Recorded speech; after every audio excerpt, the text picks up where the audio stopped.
Hi, I'm Jeff Miller. I'm Anthony Navarro, and welcome to Talk Out Loud, where we share the LGBTQIA+ narrative one story at a time. On this episode of Talk Out Loud, we're here with Seven Graham. Seven is a British intersex activist, comedian, filmmaker, playwright, and drug addiction counselor. At a young age, Seven had an operation that was supposed to save their life, only to find out years later that the procedure actually was harmful to their body.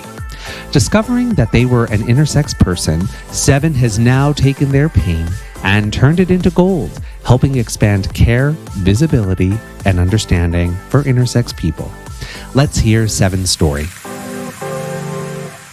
Well, Seven, we are so happy to have you here with us. Thanks for being here today. Thank you. It's lovely to be here. And Anthony, Yeah, this is your first time meeting Seven. I know. I'm so excited. Jeff has said nothing but amazing things about you, and also just really great things about the conversations that you've had in the past, and sort of jealous that I didn't get to go to those coffee shops with puppies. So. Well, it's lovely to be here and meet all of your puppies. Scotty, my beagle, is going to be so jealous when he discovers that I've been hanging out with this posse. We can do a puppy party sometime. Yes. So, Seven, you have such a diverse, beautiful story, and also some times of trial like we all had in our lives. I've heard you speak a couple times, and your authenticity has been something that, first of all, has made me feel comfortable to learn and ask questions with you, and then also been really attracted to just who you are as a person as well with that. Can we talk about, I mean, you've got this beautiful accent. We probably should acknowledge, where did you grow up? Where are you from? I grew up in an area of England called Wiltshire, which is famous for two things: sheep. There's lots of sheep, and Stonehenge. Stonehenge is the thing that you might have heard of. So it's an area of rural countryside, a little bit like the Midwest, politically quite like the Midwest, but not quite so Jesus-obsessed as the Midwest is.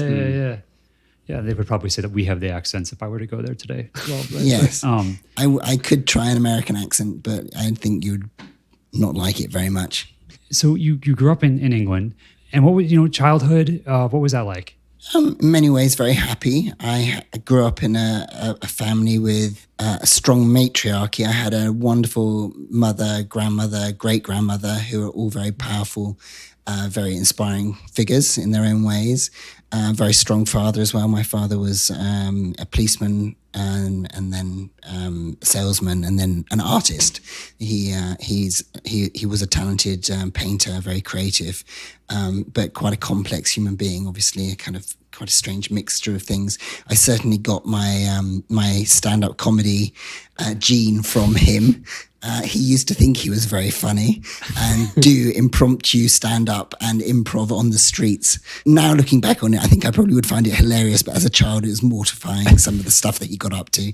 But definitely that kind of gave me that aspect of my personality, I think. I was naturally rebellious from an early age. I've always been one of those people who's kind of questioned things and challenged things and not accepted things just at face value. And that is a good and a bad quality to have, I think. I'll give you an example. I was kicked out of the Brownies, which is like the kind of junior scouts, when I was 8 years old for refusing to swear allegiance to the Queen. My mother was not happy. She'd just bought the entire uniform. And so that was the kind of child I was. I've subsequently reappraised my thoughts about the monarchy, and I'm now actually a huge fan of Her Majesty. And one of my 5-year, maybe 10-year goals, actually, hopefully 5 years, so the Queen will still be alive, is I'd love to be the first non-binary peer in the British House of Lords. I know a few people in the House of Lords, so I am behind the scenes kind of working to make that happen. But it's quite a big goal to have. So you mentioned non-binary. Have you known your whole life that you're non-binary? No, I didn't. I didn't know that I was anything other than a cis woman until I was in my 20s. That means that when I was diagnosed as a child, I saw the world eminent gynecologist, a gentleman called Sir John Professor Dewhurst, who was the nearest to God in a white coat that you could hope to meet. He was enormously respected. He always had an army of medical students in tow. And when he diagnosed that there was something wrong with me, what he said to my parents was that I had cancerous ovaries, which had to be removed straight away when I was 8. So that was the story I was told. And so I believed that I was a, quote, normal girl / woman until I was 24, when a gynecologist finally disclosed to me that that was a lie, that I didn't have cancerous ovaries. I, in fact, had healthy internal testes as well as XY chromosomes, and I am biologically a mix of both sexes. We call it intersex now. The old word that people may be more familiar with is hermaphrodite. I'm reclaiming the word hermaphrodite along with some other intersex advocates. I think it's actually quite a beautiful word, but it's not entirely biologically accurate. So some people prefer the more scientific intersex as the word that they use. Just to pause for a second. So a female that normally has, and what is normal? I mean, honestly, the common female. The common female. Thank you. And I said I'm going to make some mistakes here. So don't worry, I will too. It's complicated, and I don't understand it all. Oh, well, I appreciate that. And anytime, please feel free to. That's why we're here, is to help us with this process. A common cisgendered female has 2 X chromosomes. Yes, double X chromosomes. Double X chromosomes. Yes. And then, and we didn't ask you here for science, but a common male has an XY chromosome. Yes. When you were 24 years old, you have this diagnosis. And so at the age of 8 years old with this doctor, you had surgery. Yes. And you were told at that time that there was due to as far as like the cancerous ovaries. Yes. Then at the age of 24, you get this. I mean, what was that like?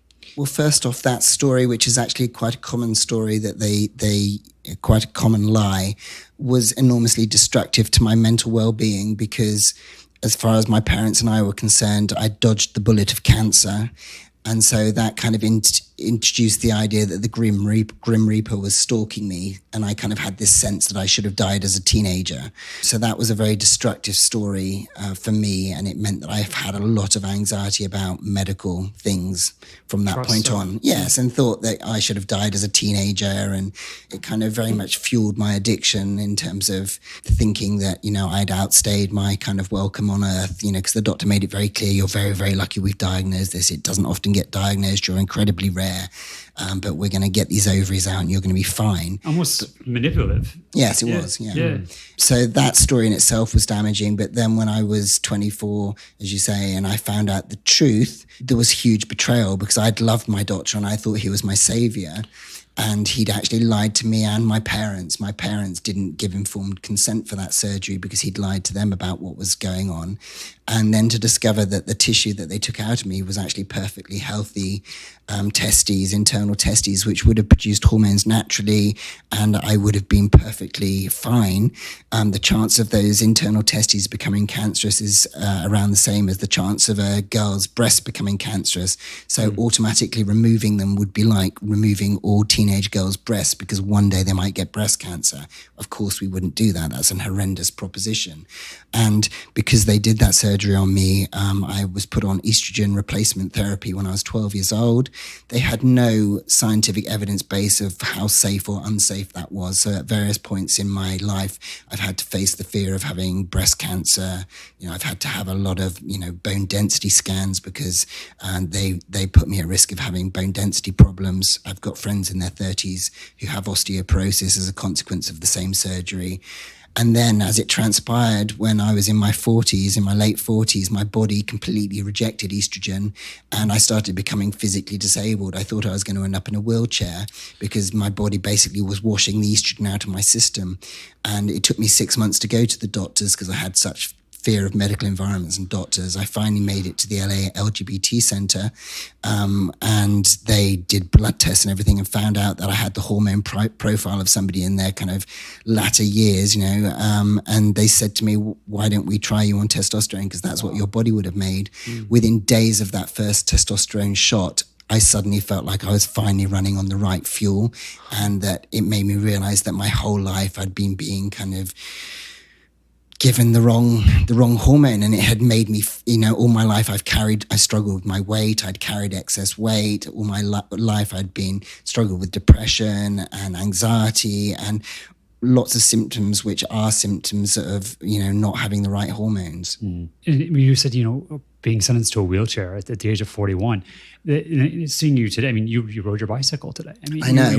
Within weeks of going on testosterone, my body started repairing itself. I'd gone from not being able to walk very far because my Achilles heels were packing up and having to take painkillers every day to manage the pain. I'm now completely physically well. I cycle everywhere. You hike. I've got 3 skateboards. I hike every day with the dog. So yes, that was the problem. So is this a common story that you hear from other people who are intersex? Yes. Basically, intersex people are much more common than you would imagine. Most people think, I don't know somebody intersex. It's actually as common as red hair and green eyes. About 1 in 1,500 births is an intersex person. And basically, they decided in the 70s, well, actually, let's rewind. The Nazis were the first people who, when they saw those intersex people who have ambiguous genitalia or obviously physically didn't fit into a male or female box, the Nazis were the first people to start experimenting with surgery to correct, as they call it, this. And then doctors subsequently from the Nazis on developed their surgery techniques, and they used us as kind of experiments. There's a saying in surgery, which is it's easier to make a hole than a pole. So most intersex babies emerge from the operating theatre as girls rather than boys. But for me, the possibility of being intersex isn't even on the table, because there's this idea that God made Adam and Eve, and a complete denial that actually in nature, in the animal kingdom and in humans, intersex has always existed. And although we are often infertile, we often have other gifts that we come with. Above average, if not very high intelligence is one of the side effects of my particular intersex condition. I'm reasonably bright today, and I lost 10 IQ points in my addiction. So, I used to be super bright prior to using so much alcohol and drugs in my teens and 20s. Which is interesting as we talk about, with the brownies, like your perception of pledging allegiance to the Queen at that age, like. How often does an 8-year-old, ask that question? To my father's horror and chagrin, I was subscribing to left-wing journals in my early teens, having them delivered through the door. He was the equivalent of a Republican. So this kind of demon child was having this kind of left-wing propaganda delivered to the house, at 13, when other people are reading kind of Jackie magazine or whatever. I was wanting to discover, kind of political theory and investigating kind of the economic superstructure and all that kind of stuff. So yeah, I was a bit of a freaky child.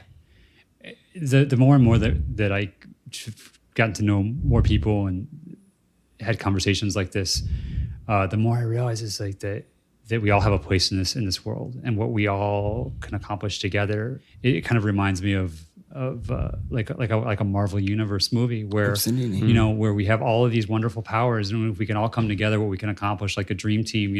Well, I mean, these days, through being in recovery 18 plus years, I work a spiritual program of recovery. I believe in God.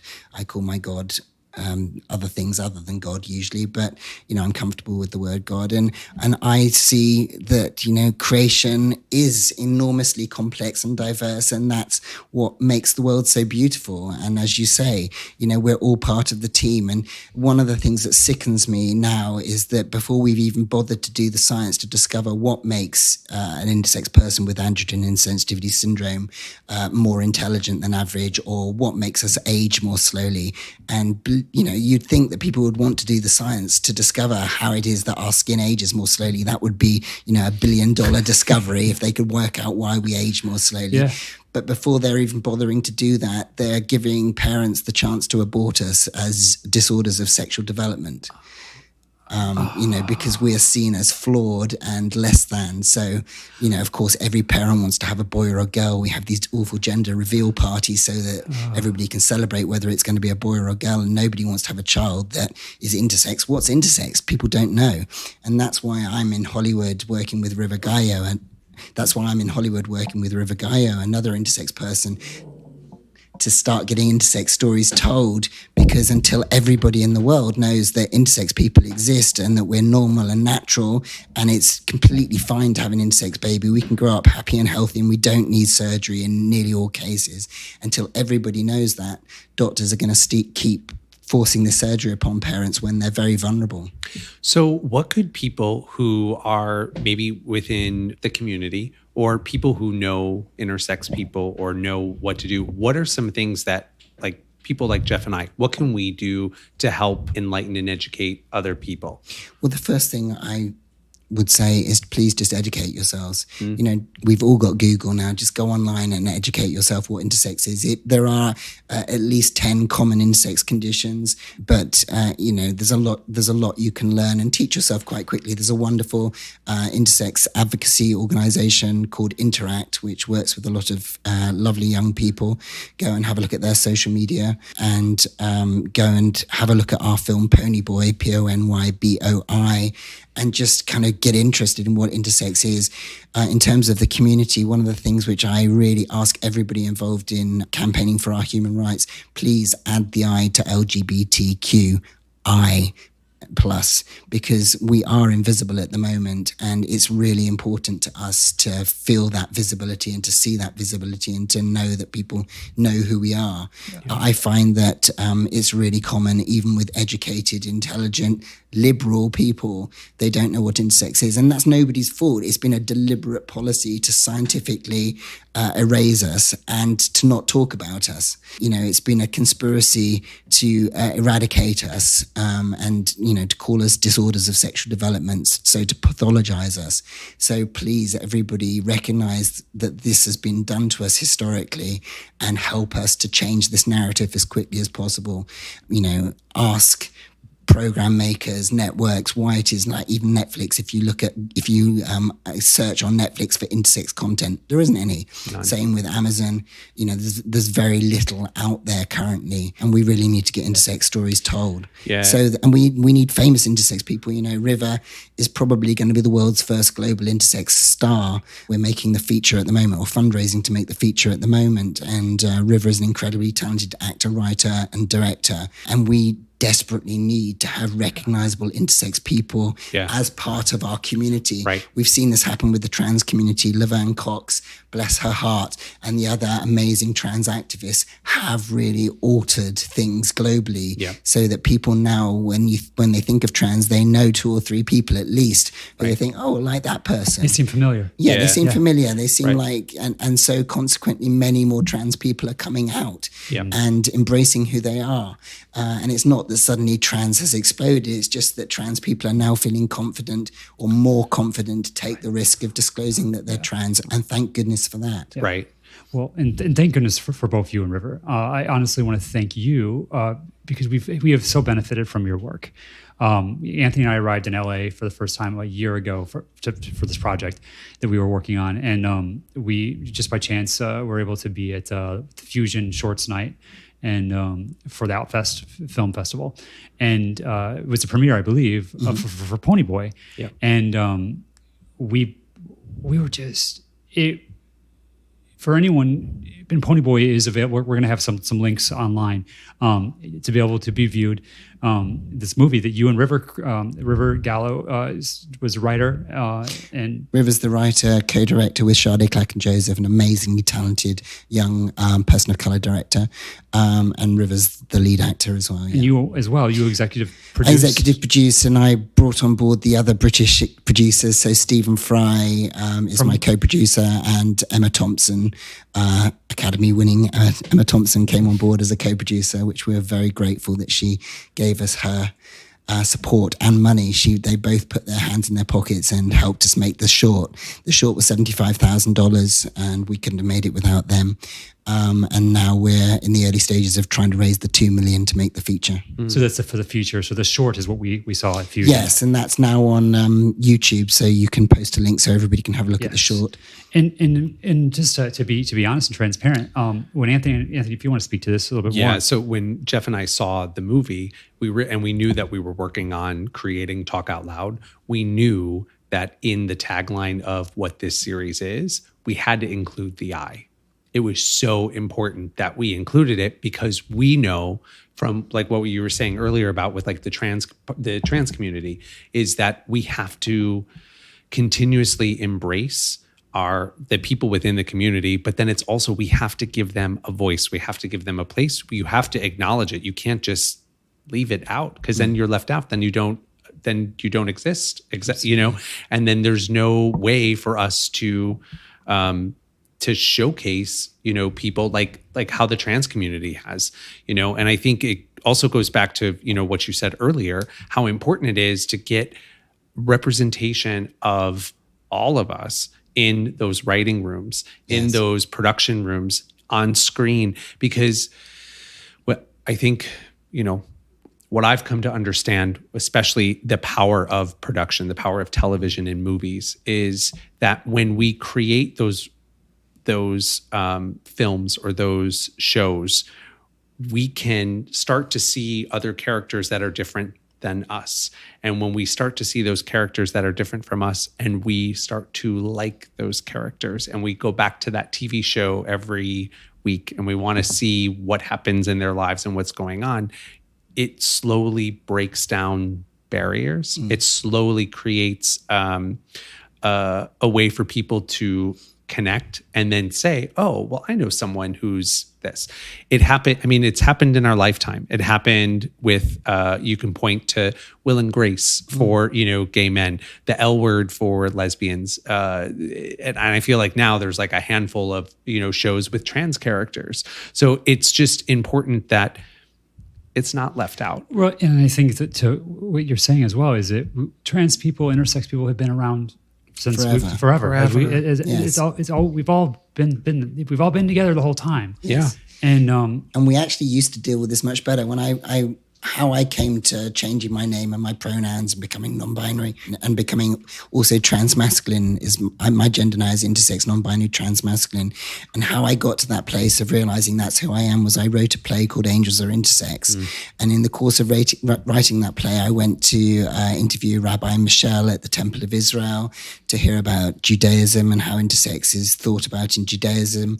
I went to see a Muslim scholar and found out that prior to Islam becoming patriarchal in the way that Christianity did as well, that it used to be that intersex people sat between the men and the women and were seen as a symbolic bridge between male and female. Wow. So, that was an amazing revelation to hear that, we'd existed in early Islam and they knew who we were. And also in Christianity, there's a lot written in Christianity about angels, and angels are intersex. There's just what you just said there about the bridge. It just seems honestly like the word that I would use from my childhood would be holy. Like what you just described there is just a holy experience. And then, of course, sitting here in North America, Native American cultures always had two spirits, and two spirits, they don't fit the classifications that we have neatly, but they're a combination often of people who we would see as trans and intersex people, but people who certainly do not fit into the male and the female box.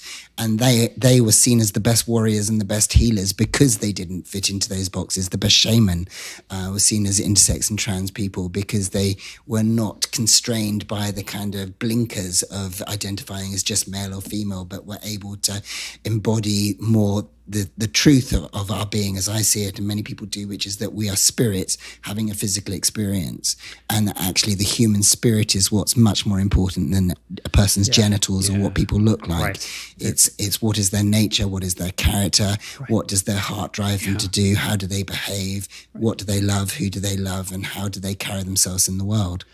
Yeah, I mean, how often do you, with the people you interact, does it involve your genitals? I mean, right? I mean, only with very important people at special times. Well said. Yeah.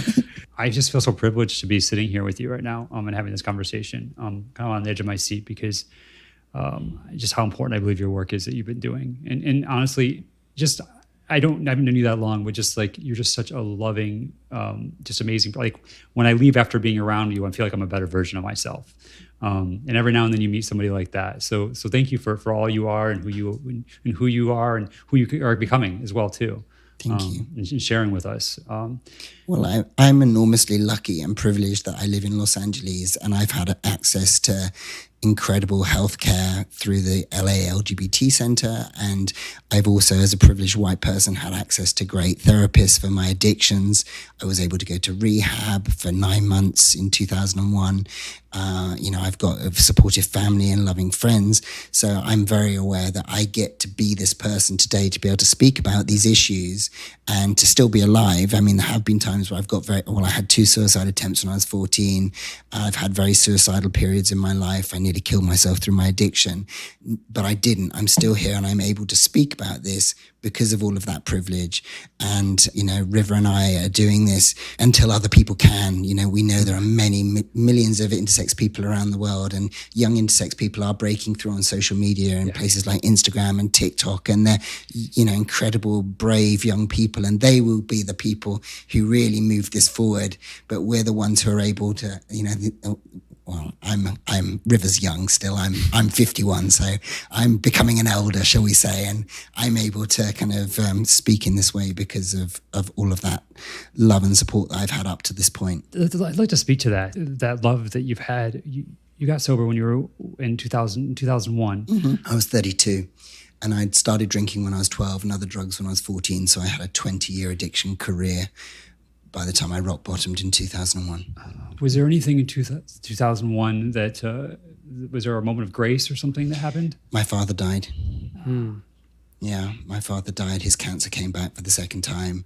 And that was the first time that I'd experienced that thing of where the drugs and the alcohol don't work. It doesn't matter how much you take, it doesn't take away the pain. And so I just drank and used more. And I'd always denied that I was an addict or an alcoholic because I didn't fit that pattern of somebody drinking and using 24/7. I actually got much more successful through my addiction. I was a television director in the BBC and other places, and the crazier I got and the bigger my ego got, the more people just saw that as signs of being, a genius television director, an eccentric creative, etc., etc. I was very enabled in my addiction. I had the chauffeur-driven cars and was able to drink in the edit suite at lunchtime, and have access to drink and drugs, and people not question it. But when my father died, the wheels came off, and I became that 24/7 using person who couldn't finally show up at work.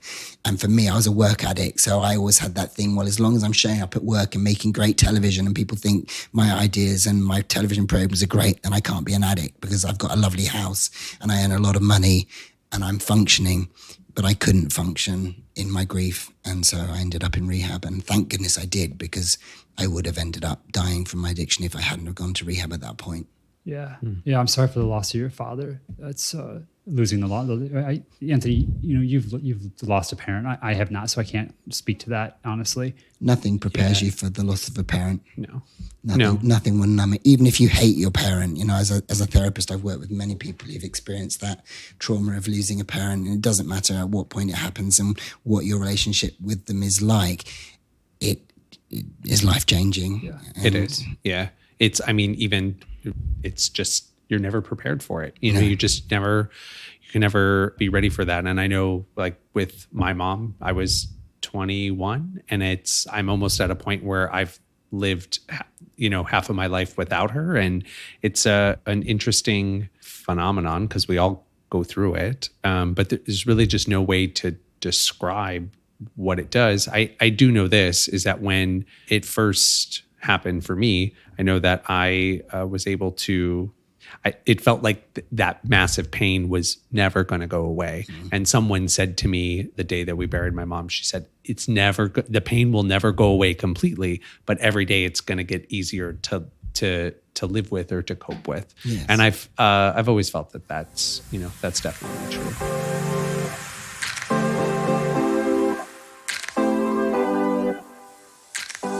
I wanted to just go back and ask you a question. So you said that you started using, drugs and alcohol when you were 12. Mm-hmm. What, as a 12-year-old, what started your use of, drugs and alcohol at 12? What caused that? Sure. I think one of the reasons why I'm good at my job as an addiction coach is because I get to see addiction from lots of different perspectives. In my own story, I obviously have the trauma history that commonly drives addiction. It's very common when I sit and work with people, or, you know, in the stories that we might read or hear, to see that many people with addiction do have trauma, often, you know, quite bad trauma from childhood especially. But I also have the genetic predisposition from both sides of my family. I'm half Scottish. And in my family on both sides, actually, the alcoholism was in my great-grandparents' generation. Both of my great-grandfathers were alcoholics. And then the family illness aspect of it took different shapes with the different family members. The women in the female side of my family were very codependent. And then other issues like eating disorders, shopping addiction. My father was a sex addict. And that played out in his relationship with my mother, with him constantly having affairs and cheating on her. So there being a kind of warlike environment between them as I was growing up. You know, so I definitely had the genetic predisposition. But then I also had some of the personality traits, which I hear very commonly from people. You know, I always had that sense of feeling different to other people, of being an outsider, feeling like I was born without the rule book, feeling like I had a lot of social anxiety, but I didn't necessarily know it was social anxiety. So when I took that first drink when I was 12 years old, it was a transformative experience for me. You know, it felt really amazing. Suddenly all of that fear, insecurity, the sense that I was less than other people, all of that kind of stuff that was my kind of the world that I moved in and didn't even realize all of that stress was there. All of that vanished with that first drink, and I loved it. I drank too much the first time. You know, I never was one of those people who would drink one drink. I never saw the point of one drink. I would always drink until I got really buzzed, and then drink so much that I'd be sick, or, you know, bad stuff would happen. But unlike a normal person, a muggle, I call them, who might have a bad experience and then not go back and do that for some considerable time, or may never do it again, you know, if they get a DUI or something, I constantly went back to the flame for more. And kind of my addiction kicked in early in terms of thinking there must be a way that I can navigate through this landscape by, you know, maybe doing some weed, or, you know, finding another substance that will offset the alcohol and the negative impact of the alcohol. You know, like I loved stimulant drugs because they offset the motor coordination problems that come with alcohol. You know, I always thought there must be a sweet spot, a perfect concoction. You were going to figure it out. We're going to figure it out. And I put a lot of time and effort into finding that perfect combination. Yeah. So I can function in the world, hold down a job, and nobody will know. I'll be in control. What I know as an addiction professional is that all addiction is about control. It's about trying to control the feelings you don't want to feel and experience the feelings you do want to feel. So after you became sober and your dad is now gone, you obviously were sitting here today. So you took control of those feelings. You took control of your life. What do you feel like you had to work on in order to, like, within yourself? What did you have to work on in order to move you into the life that you're living today? Oh, wow, that's a big question. I'll give you a short answer. There is stuff out there that you can read. Like, I recently read an article called "The Alchemy of Authenticity: Turning Your Shit into Gold," which I'm sure you can post on your social media or as a link. But in short, I went to rehab thinking I was going for 4 weeks, and that then I'd go back to television and go back to my then girlfriend, who was a celebrity chef, and go back to my very nice house in London. When I got to rehab, I discovered that my addiction was more serious than I realized in many ways, and I ended up being there for 7 weeks. It was a very beautiful country house rehab, you know, the kind of stereotype of the English country house. So it was a nice place to be, but I was appalled that they made me share a room, considering how expensive it was. There wasn't a massage every day, which I was expecting. And, you know, it didn't look like I thought it was going to look like. They suggested to me that I might want to go and do secondary rehab for 6 months. And I said, no, that's crazy. I'm going back. I've got a television job to direct. I'll be fine. I went back to London, and then I discovered that actually they were right. 7 weeks wasn't enough for me.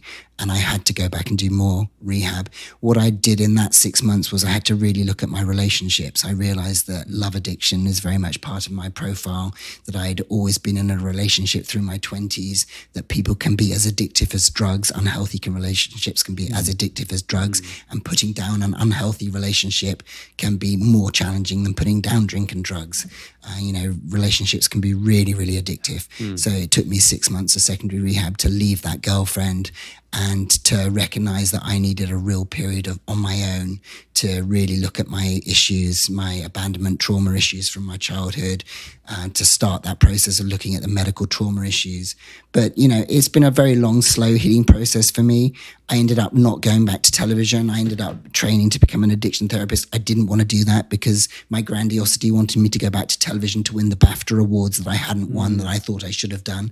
My career started off winning an award when I was at university, and, people really thought I was going to be somebody, and I ended up making Saturday night entertainment shows, which was not the kind of life-changing television that I thought I was going to make.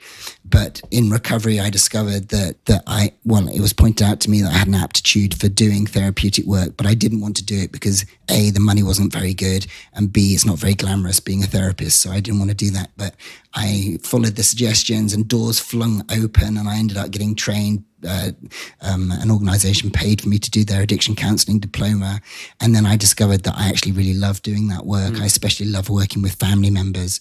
I've worked with many addicts themselves, but I've also worked with many families, including the Winehouse family. I did work with Amy Winehouse at the Grammys, the night that she did the Grammys. I'd hoped that we would get to work together, and certainly people around Amy Winehouse had wanted her to work with me. And I never got to work with her beyond the night of the Grammys, when she stayed sober to pick up her 5 Grammys. But I did end up working with the Winehouse family, and that was a common thing. I love helping families to understand how addiction operates in families, and how the whole family needs to heal in order for the person who has the substance abuse issue or the other behavioral addiction to stand a chance of staying sober or clean in the world. Yeah. You talked about sex addiction. You talked about people addiction. Yeah. I know with some of my own work with my own sobriety, like understanding that the thing was just a symptom. Like whatever I'm looking for outside of myself for ease and comfort, whether it's sugar, shopping, sex, the person on my side, the car, the shiny object. Then when I would get that object, then I was always looking for the next object. All of that stuff works brilliantly, Right. but for a really short amount of time. Well, and then- Even a Lamborghini will only fix you for probably about 3 or 4 days. And then the relationship, then if it's a relationship, if it's a person, then you're living in fear that that's going to be taken away from you. And that article, we'll have a link to that. The article that you wrote for Free the Work, The Alchemy of Authenticity, Turning Your Shit into Gold, which is a wonderful title. I always love titles like that, which is interesting because you talked about basically like trying to be the chemist in your own life previously with the right amount of uppers and downers to create that perfect thing. And then really there's a quote from there that you have, we have the power to choose how we perceive things. And realizing that Anthony has this thing that was like that Glenda the Good Witch, you had the power the whole time. Yes. It was within you the whole time. Yes. And that's just to see like realizing that your life changed. You couldn't just go back after those 7 weeks and go back to what you were doing because it was bigger than just the alcohol. The alcohol was just a symptom, or the drugs, or whatever it was. The main problem at the time that brought you, to that place of understanding that you needed to have help. So. With the work you do today, if someone is maybe questioning, like if they have some of these things have hit home what we talked about today, what would be your advice to start on their own journey? There's some really good books out there. I think it's always good to read a book. One that springs to mind is Who Says I'm an Addict by David Smallwood. That's a really good book if you think you might have an addiction, because it looks at food addictions and behavioral addictions and substance addictions, everything. So that's a really good starting place as a book. I would suggest going to some 12-step meetings. I think they're a really good place. They're free. They're all over the world. Obviously now in Corona times, they're on Zoom, so you can attend a meeting anywhere in the world to match your work schedule, which is great. And you can go to a meeting in Hawaii or London or wherever, so that's really fun. But you can then just kind of sit there and listen to people sharing about their experience, strength and hope, and see if you identify with any of the stuff that's being shared, and that can be a good way to kind of educate yourself. I think it's a really good idea to have have a therapist if you can afford one. Not everybody can, obviously, but increasingly technology is making therapy available to more people, which I think is wonderful. Yoga practice, mindfulness is really helpful in terms of stopping turning. One of the things that is really important to do is to kind of start to know yourself in terms of looking at the kind of feelings that you might be experiencing that you find difficult to stay with, and then kind of starting to journal is a really good tool. Journal what your relationship with these feelings is and where you're turning. So when you're feeling insecure or fearful or anxious or depressed, or you're having self-hating thoughts, what are the things that you automatically turn to? Because often we are running on autopilot, and it's really important to start making those unconscious decisions explicit so that you have an awareness of what your patterns are and who you really are. One of the symptoms of addiction, no matter what it is denial. The denial process is something that all humans have, and it's really good for us. You know, we wouldn't, as cave people, we wouldn't have left the cave to go out and look for food if we'd, not had some denial about the seriousness of the threats that we are facing in terms of, woolly mammoths or saber-toothed tigers or whatever. But when that denial process gets out of hand around addiction, it can be so powerful that somebody might have a chronic alcoholism. Like, I'll give you an example. I had a client who had bright yellow eyes because he had chronic liver failure, and he didn't know that he was yellow. I asked him to stand and look in the mirror with me, and I said, can you see how yellow you are? You actually need to go straight to hospital, and you need emergency medical treatment because you're drinking yourself to death. You're going to be dead in 2 weeks if you don't go to hospital now. He couldn't see that the whites of his eyes were bright yellow. That's how powerful the denial process can be. So, addiction is a progressive illness. It starts off with small things, making decisions or not making decisions. Noticing that you may be not wanting to do something and you're doing it. We call it powerlessness, and it's something that can creep up on us slowly over years, or it can happen very quickly. But just starting to notice that you're starting to lose that control, and making yourself be honest with yourself and with other people, because that denial process is fueled by dishonesty. It's a common symptom that people with addiction start lying to other people, and it's often the lies that family members and loved ones start to spot first. It's really important that families and loved ones don't go along with the lies, and that's how the codependency process works. It's really important that you stay true and that you challenge when you challenge the person when you see that dishonesty, because that dishonesty, that's a progressive thing that will ultimately end up with the person getting very seriously unwell before they take any action to avert the disaster that they're heading towards. Those are all really things I think that everyone can understand and identify. Sometimes we make addiction complicated. There's another thing that you speak to about is isolation. Yes. Can we talk about that a little bit? Yes, absolutely. What is it about isolation? Like, you talked about yoga and meditation, which are things that are quiet and sometimes done by oneself. But then isolation, that in itself is a different, totally different thing altogether. And this is one of the challenges that we've all got at the moment, because we've all been on lockdown through coronavirus, and having to withdraw from humanity and kind of living these isolated lives, communicating on Zoom, which is obviously an environment where it's much easier to kind of hide stuff. When you're just on a Zoom camera, you can position it so that only the neat bit of your bedroom or your office or whatever is on show, and the chaos that you're surrounded by isn't visible, and you can scrub up and look okay. It's really important that if we are experiencing any kind of an addiction or any kind of mental health challenge, if we notice that we're getting more depressed or more anxious, that we don't allow ourselves to withdraw into isolation. Isolation can feel so good, and it can seem like a safe place, but actually it's really dangerous, especially if you are getting depressed. It's really dangerous to spend too much time alone. There's a saying in AA, which is that, your head can be a dangerous neighborhood that you shouldn't go in alone. And that's really true. It's important that you stay connected to loved ones, stay connected to people who care about you, even though that may feel like the exact opposite of what you want to do. Addiction loves isolation, because when we're isolated and alone, it can, is literally hijacking our brains. It is like you've got this kind of, from a brain-based point of view, the addiction is based in the amygdala, which is the old reptilian area of the brain. The prefrontal cortex, the front bit of your brain, is where your personality and your consciousness is based. And so you literally are doing battle with your own brain. If it's you alone taking part in that battle, the amygdala will win because it's the old reptilian area of the brain. It's where the survival instincts are. So it can literally feel like you have to have this drug, alcohol, or you have to have this food, or you have to have this behavior, be it, watching pornography or gambling online or playing computer games or whatever. It can feel like your very survival depends on that. And your prefrontal cortex can't argue alone against that. But if other friends see what's going on, and if you can make yourself tell on yourself, let people know, look, I spent the last 10 hours doing X online, and I feel really awful about it today, and I spent too much money, or, I drank way too much last night, again, when I said I wasn't going to drink. If you can call yourself out and let other people help you, it's like, I say, it's like, with addiction, it's like you're in a boxing ring and you're in a boxing ring with a prize fighter. Of course, if it's just you and the prize fighter, they're going to win. Yes. But if you take all your friends in that ring together, you can hold him down and you can stand a chance. Yeah. That's a really visual way for everyone to be able to understand that.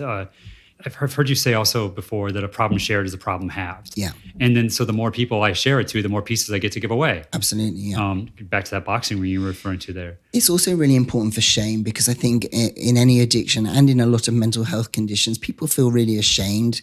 I know for myself, I have a very, the healthy 7 is really kind of able to get up and do stuff and take on challenging things, and, can see a big mountain and just decide to go for it, And when the depression is on me, or when I was in my addiction, I didn't recognize myself, and I felt ashamed that I didn't have the wherewithal to be able to battle it, and that I couldn't do it on my own. And I think many people feel that, and especially at the moment with coronavirus, I think many people feel that they're not themselves, that this is an extraordinary circumstance, and we don't like the person we've become in this, that we feel fearful about really simple little things that we used to take for granted. Like, oh my God, I didn't sanitize my hands. Does that mean I've got the virus?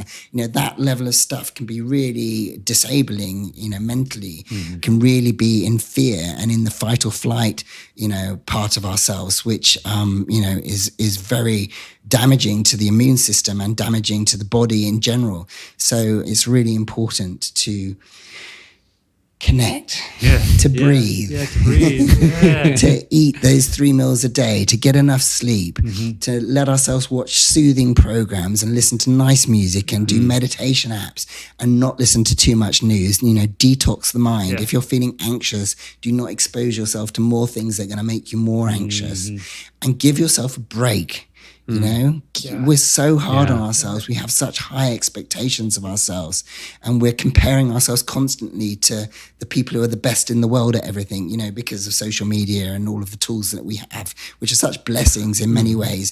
But we're now living in this really kind of warped world where instead of comparing ourselves with the most good-looking person in the village, we're comparing ourselves with the most good-looking people in Hollywood. Right. And that's, when I know for myself that I have to watch out. The other day I was, you have a couple of days where, at least for myself, where I'm like, wow, I am just on I'm on the beam. I'm I'm just walking where I'm supposed to, that high bar of life, like that higher level of myself, maybe that consciousness you're talking about. And then 2 days later, something will happen that would happen the same thing 2 days ago. Maybe one of my dogs barked at somebody, and I was just like, okay, come on, don't do that. Versus I'm like, don't do that. Just like that. Hey. Everybody doesn't know what's going on. Sorry, I'm so sorry. I should have known better. Yeah. Jeff, you shouldn't have done that. I should have done that. No, stop. Oh, wow. And how do you feel now, Jeff? I shouldn't have done that. No, you shouldn't. I shouldn't have That's done okay. that. Shame is such a. I mean, we could have a whole hour conversation about shame. I feel my goodness, yeah. Yeah, shame and fear alone, those two beauties. And I know that for me to understand is that shame, and I don't even know if there was a good form of shame, but to be able to understand that these instincts I have, that when in their right sense, to prevent me from repeating a mistake again. But then when it lurches on and it becomes who I am and my being, that's when all bets are off. And I've lost a sense of direction, and basically just in my brain, down below in the basement It's dusty, it's dirty, it's damp, and nobody wants to be there. But I want to stay down there for some reason. No one else is allowed to join me. I had depression as a kid, and since I've gotten these tools, I haven't had to be on and I'm really grateful for medication at times in my life when I've taken it, and it's been very helpful. But I'm at a place now where I've been able to not be on medication for a while, and but I do know that it's kind of like if you're a kid here in the States and you start out bowling at the bowling alleys, they have these balloons that they balloon up that are like for kids, so that your bowling ball goes down the aisle and it bounces off the gutters back and forth. And it's almost now like with these tools that I have to keep my mind from like going in the gutter, for lack of a better term, like, not just sexually, but just anything in the gutter. I had the tools to keep myself, or reaching out to other people for help me when I start to fall into that gutter. And thank God, like, we all don't have a bad day all on the same day, right? It just seems like that the power of that there's always one of us or two of us that's having a good day that can be there for the one who's not. That's why community is so important, and having healthy community. It's really important to, as you have done and as I have done, have lots of healthy people in our lives. And that's, I think, one of the gifts of being a queer person, actually, is that thing about building your own queer family and your own queer community. And community is enormously important. Which, talk about turning your shit into gold. Like, I who knew, like, the closeted gay kid that, thought this was the thing that was going to end his life, has been the thing that has really been the surfboard I've been able to get up on with the community that I've found, LGBTQI, in the world, and also with allies, and not just in that, but to really, when I really started like doing the work on myself, because I had a lot of internalized homophobia about gay people specifically, that I didn't want to be around gay people, guilt by association, all of these things. And now it's the highlight of my life, being able to work and be a part of and create things together with other people in the community. Jeff, to your point, being part of the community, I guess I had a little bit of a different reference to the community growing up than I guess Jeff did. My uncle was gay. So I always grew up with gay people around. His friends, nice. They were always around. So my coming out was not so hard. It was just kind of like, everyone was like, it's about time. So it was a little bit of a different thing for me. Talking about like laughing and connection, because, joy and all of those things that come when we get connected with one another. I know your father, he did comedy on the streets back home. And then you've grown up, comedy's been part of your life, no? Can we talk about that a little bit? Yes, of course. Yes, we can. So yes, every year in my recovery, I have done a challenge to expand my world, because my world had got so small at the end of my drinking and using. So my first challenge to myself was to take a commitment at a meeting to make the teas for people. And my social anxiety was so bad, just saying to somebody, would you like a cup of tea or coffee? Do you take milk? Do you take sugar? That was challenging that first year. By 2014, my challenge was to do skydiving. And I don't like small planes, and I don't really like parachutes. And I was attached to this huge man called Bernie, who looked like Shrek. And we had to jump out of this plane together. And I was nearly sick multiple times. I did a mini fist bump to the cameraman. I've never done a mini fist bump my whole life, but something about hurtling towards Earth that turned me into a very cool black man. I don't know why. And I got to the bottom, and my tongue was completely white, and I swore I'd never do it again. Anyway, 2015, I'm like, well, how on earth can I beat skydiving as a terrifying, challenge to myself? The only thing I could think of more scary was stand-up comedy. So I did a 6-week stand-up comedy course. I showed no discernible talent in those 6 weeks, but we had to perform in front of a live audience, paying audience in a proper comedy club. And I had my bits, as they're called, written on my arm, or the headlines, because I couldn't remember any of it. That night, in front of the audience, something happened. I came alive. I loved it. The audience enjoyed my material and enjoyed me. And my comedy tutor came up to me and said, you have the thing that I can't teach. I've been teaching 20 years. You have to do this. And I said, thank you very much. I'm a highly paid and respected addiction therapist. I'm not going to be spending the next 5 years in pubs doing open mics, but that's very kind of you. I take on board your comment. Thank you. I then moved to LA to try and save my second marriage. And nobody in America knows that I'm an addiction expert. In Europe, people do. You know, people come up to me all the time on the streets in Britain because they've seen me on the telly being the person who speaks about addiction. So that's who I'm known as. Here, nobody knew who on earth I was. So I could go and slink into all of these open mics and work on my material. I discovered I'm the world's first out intersex stand-up comedian. Huh.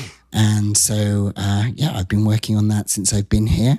I've played the Comedy Store in Los Angeles, which is pretty amazing, and very honored to be the first intersex person to stand on the stage at the Comedy Store and do my bits. Yeah, I love it. I absolutely love it. I've been watching a lot of stand-up comedy since I got here, learning about American comedy. It is actually quite different to British stand-up. It is, yeah. I've had to kind of really educate myself about what works here with audiences and what doesn't. And I'm enjoying pushing the American audience. I'll give you a little example. My current set ends with me doing a clitoris chant, where I get the audience to do clitoris, clitoris, clitoris. You probably need to know a lot more about me for that to make any sense whatsoever. Why on earth is Seven doing that? But it's fun. The audience, by the time I've done my 5 or 10 or 15 minutes, they're with me and they join in the clitoris chant, and I think they probably hope that nobody's filmed it, but they take part. Oh, that's awesome. I think we could all learn a little bit from those challenges you've given yourself over the years, and then what's been behind them. I can just picture. We've been to a few different comedy events here since we've been in LA, and there's just something about when you're in the audience together, and that what you talked about, everyone there chiming in together, chanting, having fun together. Yeah. Oh, it's wonderful. Yeah. That's what I love about comedy. I just love the ability to talk about challenging things at time, but do it in such a way that people enjoy it. And laughter is so healing. Yeah. It's a magical experience to be able to talk. You know, all comedy is trauma plus time equals comedy. The best, comedy is often based on something that was traumatic once. And to take those things, which I thought I'd never tell anybody. Literally, I went to rehab. 2 people knew that I was intersex. My mother didn't know. Hardly any of my friends knew. My therapist said to me in rehab, you have to tell people that you're intersex and you have to tell them your story, because this will be the thing that you drink on if you don't. So to go from nobody knowing to standing on stage in front of a room full of strangers and talking about being born a woman with balls, talking about my clitoris size, talking about the effects of testosterone on my body, and do it in a way that people find really funny, hopefully, on a good night. Right. It's very, very healing and educational. That's it. And then we can just be envious that your skin and your aging will all be like the old folks' home, and you'll still be out climbing Runyon with Yeah. My theory is that I'm going to get funnier and funnier the older I get. So I want to be the really eccentric sort of 80-year-old comedian in Vegas wearing incredible outfits with lots of big jewels. Oh my God.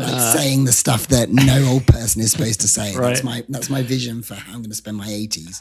Sounds fabulous. Can we meet you in Palm Springs? Can we make a reservation Seven, for someone who possibly had the surgery that you had as a child, and we talked about some of the privileges you've had here with treatment in LA. How would someone else go about getting the help that you've gotten in other parts of the country? That's a very good question. Well, one of the things that River and I are doing at the moment is we've had 2 meetings with the LA LGBT Center. There's an amazing doctor there called Dr. Carpenter, who's the lead clinician, and we're having conversations about the LGBT Center in Los Angeles creating an intersex clinic. And that's what we really need. We need intersex-specific clinics where doctors, psychologists, endocrinologists can all work together to provide integrated, educated care for intersex intersex people. Unfortunately, because we are rare, it's often the case that intersex people, when they go to a doctor, go to a new doctor, they end up educating the doctor what intersex is, because intersex is not included in the 5 or 6 year education program of most doctors. It's a real kind of passing thing. And so it's really important that doctors and healthcare providers out there start educating themselves about intersex and start providing healthcare that is sensitive to the trauma we've already been through as children, but also that seeks to put right the damage that's been done to us. At the moment, we don't know how many intersex people become addicts, self-harm and kill themselves. We know that for the trans community, about 50% of trans teenagers do attempt suicide, which is a shocking and horrible statistic. And that visibility and that evidence base is starting to be heard by healthcare providers and insurance companies, and is starting to create some change. Early stages, but it's creating some change. We need clinics like the clinic that we're working to set up with the LGBT Centre in LA. We need those clinics as soon as possible, because we need to gather that evidence. I suspect that at least 50% of intersex people end up addicted, self-harming and attempting suicide. And that needs to change. And when we have that evidence, we can argue much more convincingly to doctors, organizations, that this surgery needs to stop. Recently, a Senator Scott Weiner in California tabled legislation to ban this unnecessary cosmetic surgery on intersex babies and children in California, and it was defeated by the doctors. They lobbied against it. The doctors' lobby is very powerful, very rich, and you would think that they would want to live up to the Hippocratic Oath of do no harm. Unfortunately, this surgery is a big money earner, because often the surgery has to be repeated multiple times. Once you've operated on an intersex child, they become a patient for life, often in terms of endocrine care, etc., etc. So doctors don't want to let go of this surgery, and they don't want to listen to people like me. They like to say that we're the disaffected, upset minority, and that most intersex people are happy with the treatment they got. The reality is they've got no idea what happens to those patients in terms of their mental health, and how many of them get lost to suicide or addiction, etc. Yeah. So we really need to gather the evidence, and we really need to stop this surgery as soon as possible. Yeah, we can't argue with the experience of the person who is sitting here with us today, who is in remarkable shape now, athletic, living a life that could have been ended. Yeah, I mean, you and Anthony can go downstairs. I just flexed my mind. Yeah, there was some flexing. We have our COVID gym downstairs, and you two can rock out down there. Yeah, so that's why it really goes back to, it's so important for these stories to be told. One other thing which I think is really important, and I think it's so important for the trans community and the intersex community to join together. Yes. And because trans teenagers are told the exact opposite of what intersex babies and children receive from doctors. Trans kids are told, oh, we mustn't intervene too early. No, we can't put you on hormone blockers, even though you desperately don't want your body to develop along the lines that it's going to. They're told that surgery must be delayed until they can make an informed choice, etc., etc. That's the exact opposite of how doctors are treating intersex babies and children. So doctors can't have it both ways. Well said. Yeah, thanks for pointing that out. So by us joining together, and by the rest of the community joining to support us, I think we can really change this. Yeah, such a reminder of how we're better when we're all together, working together. Yeah.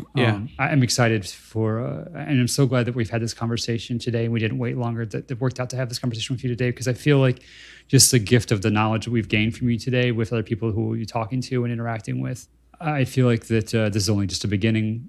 Well, I know that River, when they're back from New Jersey, would love to come on and talk about filmmaking and creativity and their creative journey, and their journey is very different to mine, and it's a fascinating story too. So we've really been looking forward to, and we look forward to River being with us in the future, but just I'm so grateful that we've had this time to fully spend with you and get to talk about all of who you are, who you're becoming, and just some really important issues at hand, in how we can all be part of this process. How we can all be part of the solution. Yeah. To bring us all closer to that. Well, it means a a lot to me that you invited me, guys. Thank you. Yeah. No. I just, like Anthony mentioned it earlier, Seven, I really want to just thank you and River, because like you said that, when we started out on this journey, we Talk Out Loud was sharing the LGBTQ.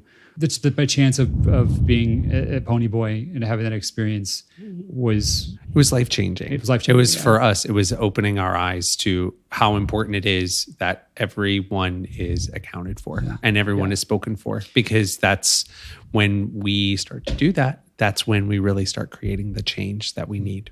Yeah. Well, hearing that the film affected you like that is just so amazing. That was our intention, that it would reach people in that way. The story of Ponyboy is that Ponyboy is a sex worker, and why River wrote the story in that way is that because of the surgery and the treatment of intersex babies and children, we often don't have any sense of a right to boundaries around our body. So many intersex children do go on to get sexually abused. We get targeted by pedophiles because they can sense that we have poor boundaries.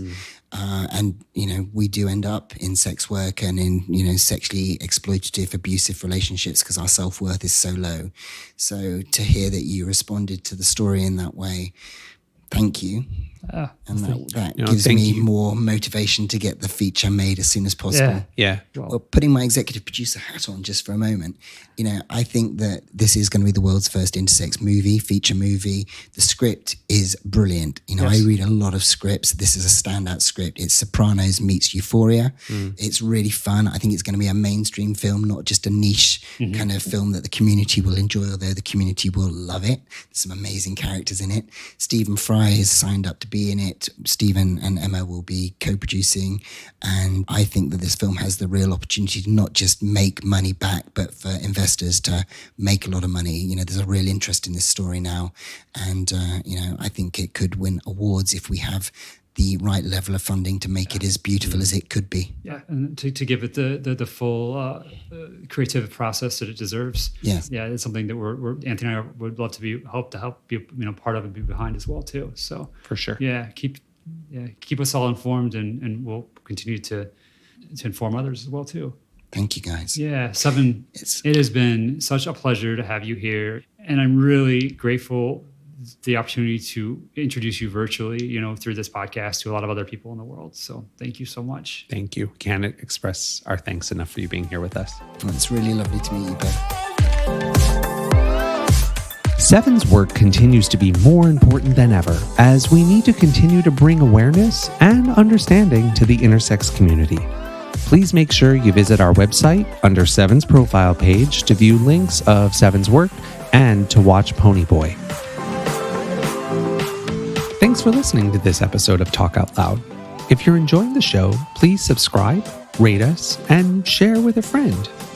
You can also follow us on social media at Talk Out Loud Live.